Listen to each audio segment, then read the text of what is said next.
Olá, amigos! Hoje o nosso passeio sobre as artes é com a música, como ferramenta de desenvolvimento lógico e sensível. Por que lógico e sensível? Porque a música estimula o raciocínio, o pensamento, a compreensão e estimula as emoções. Então toca a cabeça e o coração. É por isso que a música é tão poderosa. Vamos dar uma olhadinha sobre alguns elementos centrais dela e conhecer algumas das músicas mais belas que já se compuseram na face da Terra.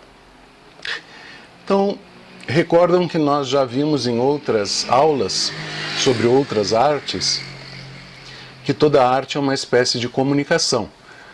Por isso ela necessita do artista, que aqui nós colocamos Johann Sebastian Bach, talvez o maior compositor que já viveu sobre a face da Terra. Precisamos de uma obra musical, né, composta por ele, por um compositor erudito, clássico, ou por algum compositor popular, né, e precisamos de alguém que escute a música. Então é necessário o artista, a obra de arte, a música composta, e é necessário aquele que aproveite a música e a obra de arte. Dessa maneira a comunicação se dá. Existem basicamente 4 grandes categorias de arte. As artes visuais, que são aquelas basicamente que se referem à escultura e à pintura, que nós apreendemos basicamente pela visão. Existem as artes auditivas, tanto a música como a canção, né? Devemos lembrar que a voz humana também é um instrumento, então é possível haver música só com a voz. Nós temos as artes literárias, que são a poesia e a prosa, basicamente, 2 grandes categorias, com obras magníficas compostas ao longo dos séculos, né? E as artes performáticas, que vão desde a dança clássica, o balé, as danças típicas, dança moderna, o teatro, o circo e o cinema. São aquelas artes que nós vemos acontecer, né? Serem performadas diante de nós, geralmente num palco. Nossa concentração hoje é sobre a música, né? Então as artes que se referem à audição. Há uma pesquisa bastante ampla feita com mais de 10 mil alunos nos Estados Unidos, na região de Houston, no Texas, que mostra elementos muito importantes sobre os benefícios da arte e educação. Primeiro, há uma redução na infração disciplinar. Os alunos se comportam melhor quando estão dedicados ao aprendizado de alguma arte ou de algumas artes, né? Há também um significativo aumento da compaixão pelos outros. Há um desenvolvimento da empatia, de se colocar no papel do outro. As artes mexem com a sensibilidade. Há um aumento no engajamento escolar, os alunos passam a pensar que a escola é um lugar bacana, legal de voltar, têm vontade de estar lá com os colegas e os professores, gostam das atividades. Existe um aumento da competência na escrita, porque as artes mexem com o cérebro e com as destrezas e capacidades de raciocínio. E também há um aumento na aspiração pela universidade. Os alunos que se dedicam à arte e educação, ao aprendizado de alguma arte, se sentem mais competentes. Eles se sentem empoderados no domínio de alguma arte. E isso os leva a acreditar serenamente que podem fazer um curso superior. A música, basicamente, é uma sequência de sons e de silêncios que é organizado ao longo do tempo, né? Então a música sempre necessita do som. Não existe música silenciosa. A música é feita de sons e ela é feita também de silêncios, porque entre um som e o outro, os silêncios também compõem o ritmo da música, tá? A música já é muito antiga na história humana. Existem, por exemplo, aqui uma flauta, um pedaço de uma flauta de osso, feita de osso, de 41 mil anos atrás. Para vocês terem uma ideia de como isso é antigo, as pirâmides do Egito têm 3.500 anos apenas. E essa flauta tem 41 mil anos. Nós vemos aqui representações em tumbas egípcias, à direita em cima, né, de dançarinos e músicos egípcios numa representação de 3.500 anos atrás, mais ou menos. E essa escultura, esse baixo relevo que nós vemos aqui, é de um sarcófago romano do século II, onde estão representadas todas as musas. A música, o nome música, vem de musas, que eram aquelas deidades greco-romanas que inspiravam as artes. Eram 9 irmãs, cada uma dedicada a uma ou mais artes, e elas faziam com que os poetas, os músicos, os dançarinos, os dramaturgos que faziam teatro tivessem inspiração. Elas eram a fonte de inspiração para os artistas. Ali vocês veem escrito Euterpe. A Euterpe é a musa da música. Aí ela está segurando na sua mão esquerda uma flauta. Geralmente a Euterpe é representada com uma flauta. No lado direito ela teria também uma harpa, mas essa harpa foi quebrada, né, com o passar do tempo. Imaginem, esse sarcófago tem 1.800 anos de idade. Então aqui vocês veem, bem do lado esquerdo em cima, o que basicamente é a música, né? É a vibração do ar. Então, quando as moléculas de ar colidem umas contra as outras por causa de uma vibração, a nossa voz, por exemplo, a nossa voz provoca uma vibração no ar. Essa vibração é feita de momentos de compressão das moléculas de ar, quando elas se juntam, e de rarefação, quando existe o silêncio. Essas são as ondas que vão sendo propagadas. Nem todas as ondas de som podem ser escutadas pelos seres humanos. Vocês vejam embaixo, o espectro sonoro do ser humano é bastante limitado.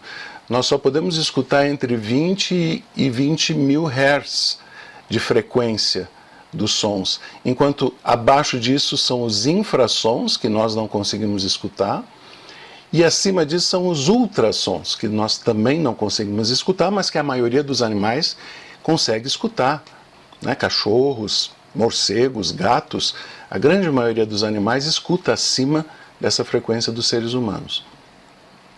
E ali do lado direito, vocês veem uma representação medieval, mais ou menos do final do século XV, aonde representam Pitágoras, o filósofo grego que viveu no século VI a.C., e que é considerado o inventor da escala musical, aquela que nos permite identificar notas musicais diferentes. E ali tem então Pitágoras experimentando com sinos, com copos d'água de vidro, com alturas diferentes de água dentro deles, não é? E outros instrumentos. E diz a lenda que Pitágoras descobriu que havia sons diferentes e que poderiam ser identificados e usados quando viu um grupo de trabalhadores com martelos batendo em chapas de ferro, em chapas de metal, e que faziam um barulho diferente dependendo do tamanho da chapa. E aí ele percebeu que era possível então desenvolver esse tipo de elemento, né, para a criação da própria música. Basicamente existem 5 elementos formais que constituem a música, tá? Eles são como as letras para formar uma palavra, para formar uma frase, para formar um parágrafo, para formar um livro. Tá? Vamos ver se a música é algo muito complexo. Vamos ver se a gente consegue aqui mostrar de uma maneira simples o que eles representam. Tá? Primeiro elemento da música é a duração. Quanto tempo dura o som? Tá? Existem sons curtos e existem sons longos. Vocês veem ali a representação das ondas sonoras. O som curto é um som que dura um tempo breve. Um som longo é um som que dura mais tempo. Então, ver, um som curto seria bip, bip. Um som longo seria bip, bip. Bem, é o mesmo som. Bi e bi é o mesmo som, só que um dura curto, um dura pouco, outro dura longo. Então, esse é o tempo de vibração do som e é fundamental para a música. Segundo elemento fundamental é a altura, ou tom da vibração da onda. Na verdade, aqui gera muita confusão, porque quando nós falamos em altura, na nossa linguagem comum, nós estamos, na verdade, nos referindo à intensidade do som. E a altura de som para música não é se um som é alto gritado ou se é baixo sussurrado. A altura é se o som é agudo ou grave. Então, um som alto é um som agudo. Um som baixo é um som grave. Então, veja, um som agudo é bi, um som grave é bom. Certo? Essas diferenças de altura do som são marcadas na pauta, como está ali do lado esquerdo. Uma pauta musical, cada uma daquelas bolinhas com um tracinho, ela representa uma nota, uma altura de som. E é isso que vai nos dar a música. É uma das coisas que vai nos dar a música, né? É a sequência de sons altos, baixos, médios, o dó, ré, mi, fá, sol, lá, si, que vai se combinar e nos dar, então, um dos elementos importantes para a criação da música. Terceiro elemento, intensidade. Então, intensidade é o volume. Tá? Por isso, quando a gente diz hoje, no dia a dia, baixa o som, está errado. Porque baixa o som seria fala mais grave, entendeu? Você diz para o filho, filho, baixa o som. Ele diz, tá bem, mãe, então eu já baixei o som, que está falando mais grave. Mas não é isso. Para nós, intensidade é o que se refere a essa mais força ou mais fraqueza do som. Então, um som fraco tem ondas sonoras curtas, baixas. E um som forte tem ondas sonoras altas, tá? Ao longo do tempo. É a amplitude da onda que é verificada aí. Então, um som de intensidade fraca seria bi.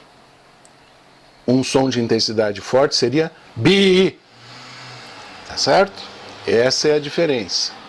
Então, se nós vemos os três elementos até agora, duração, bi, bi, altura, bi, bom, intensidade, bi, bi, certo? Vamos para o quarto, timbre.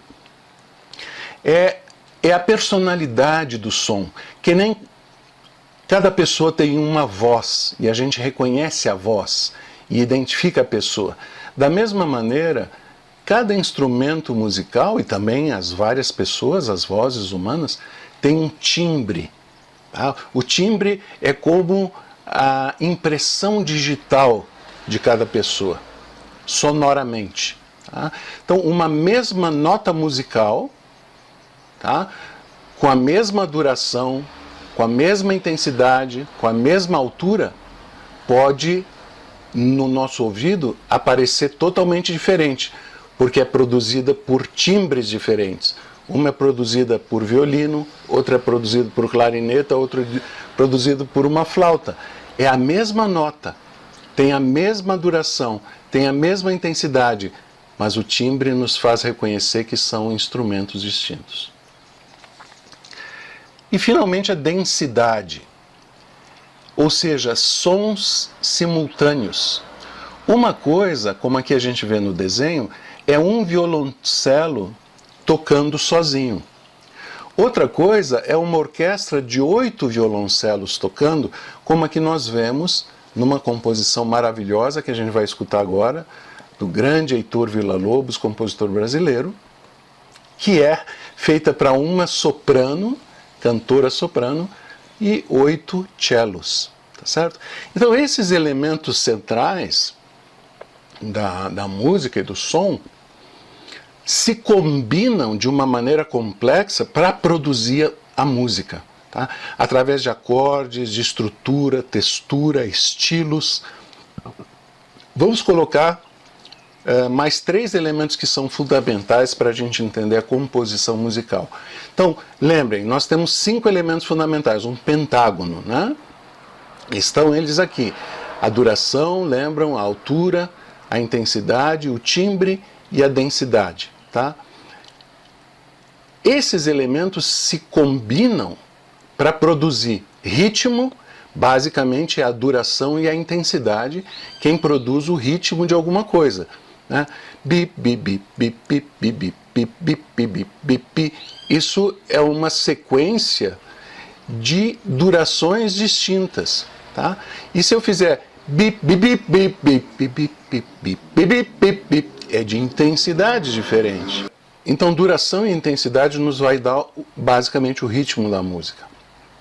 A altura das notas, ou seja, se é agudo ou se é grave, vai basicamente nos dar a melodia, né? Bi, bom, bom, bim, bim, bom, bom, bim, bim, bim, bim, bom, bom, bom, bom. É diferente se é grave ou agudo, e isso dá uma melodia distinta. A altura, junto com timbre, vai nos trazer a harmonia, tá? Que é quando várias melodias são tocadas em conjunto e a gente tem um efeito ainda mais complexo. Então vejam, duração, altura, intensidade, timbre e densidade juntos formam ritmo, melodia e harmonia. Ritmo, harmonia e melodia são os elementos complexos que juntam aquelas letras que são a intensidade, a duração, a altura, o timbre e a densidade para fazer então uma composição musical. Eu coloquei aqui escrito para vocês, claro que agora não vai dar tempo de nos determos, infelizmente as aulas são muito curtas, porque a música tem muitos elementos a serem analisados. Né? Mas eu coloquei aqui para vocês o que é o ritmo, a melodia, a harmonia, e a gente então entende que quando usamos tudo isso juntos, as notas formando a melodia e a harmonia, o ritmo ordenando a melodia dentro dos compassos, a dinâmica de intensidade e suavidade dos sons, a harmonização disso tudo dentro de uma estética, dentro de um bom gosto, dentro de uma sonoridade aprazível, né? E a escolha dos instrumentos que vão tocar. Vai ser tocado como violão, guitarra, flauta, orquestra de violoncelos. Quando tudo isso fica junto, a gente chama de textura da música. Tá? A textura da música, então, são todos esses elementos, os 5 elementos de organização do som, junto com os elementos de organização da composição, que são o ritmo, a melodia e a harmonia. Vamos ver então, eu comentei com vocês a Baquianas Brasileira número 5, do Heitor Villa-Lobos, que foi composta em 1938. Aqui vocês aprendem uma coisa a mais. Vejam, do lado esquerdo nós temos na pauta o parabéns para você. Estão vendo que cada bolinha representa uma nota musical? parabéns pra você, né? Nesta data querida. Cada nota representa aquilo que a voz vai cantar. Agora percebam ali nas linhas vermelhas que eu coloquei, só tem uma nota em cada tempo, porque a pauta musical ela marca o tempo da esquerda para a direita, vai passando o tempo com cada uma dessas notas sendo anotadas. Agora vejam a Baquianas Brasileira número 5, uma representação da pauta completa. Estão vendo ali que o 3 e o 4 e o 5 são uma linha que corta 3 conjuntos de 5 linhas. E vejam que, ao mesmo tempo, portanto, no número 3, estão sendo produzidas 3 notas ao mesmo tempo. Isso é um acorde. Um acorde é quando mais de uma nota é produzida ao mesmo tempo, que geralmente é muito mais agradável do que uma nota isolada. No número 5, nós temos um acorde de 5 notas musicais juntas, né? Da onde vêm essas notas musicais? Lembram? É uma soprano com 8 violoncelos. Então vem de violoncelos diferentes tocando no mesmo momento e muitas vezes a voz da soprano também cantando junto com os violoncelos. Vamos ver se a gente percebe isso aqui. O Villa-Lobos foi realmente o maior compositor que nós já tivemos na história do Brasil. Compôs coisas fantásticas e as baquianas brasileiras estão entre elas. Ele compôs elas no começo do século XX, né? E aqui nós vemos ele numa foto de 1945, já com alguma idade. E aqui vou mostrar para vocês uma apresentação da Baquianas Brasileiras, número 5, com uma cantora, Amin Djelloul, maravilhosa, linda, encantadora ela, numa orquestra de 8 cellos. Há uma orquestra maior, vocês vão ver atrás, tem uma orquestra maior, mas para essa apresentação, para essa música, é uma cantora soprano com 8 cellos. E o primeiro cello, o cello que faz o solo, é de um catalão, Gautier Capuçon. Os dois são muito lindos e a Amin, quando ela canta, vocês vão ver o vestido dela dança na brisa fresca da noite. Tem um momento que ela vira o rosto para o lado direito e dá um sorriso encantador. Ela fecha os olhos de tão compenetrada e encantada que ela está com a música. E vocês vão ver que o Capuçon também fecha os olhos e está transcendendo. É a mais linda apresentação das baquianas que eu já vi até hoje. Eu espero que vocês se encantem também. Então, Baquianas Brasileiras número 5, para soprano e orquestra de 8 cellos, de 1938. A poesia é de Ruth Valadares Corrêa. Nós não vamos chegar a escutar a poesia, porque senão seria muito tempo. Nós vamos ver uma parte da área cantilena, cantada então por Amel Brahim Djelloul e o Gautier Capuçon. Vamos lá.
Então, vocês viram que eles tocam a mesma melodia, primeiro a soprano cantando a melodia e depois o solo do cello cantando a mesma melodia, né? Depois há uma parte em que a poesia é recitada e que é encantadora também. Eu espero que isso encoraje vocês de outras vezes poder contemplar isso, que é extraordinário, uma das músicas mais belas que já se compuseram realmente na história da música. Então, para nós encerrarmos, queria só comentar, como sempre, que a gente tenha atenção que a arte, como uma coisa poderosa, pode sempre ser utilizada para o bem ou para o mal, né?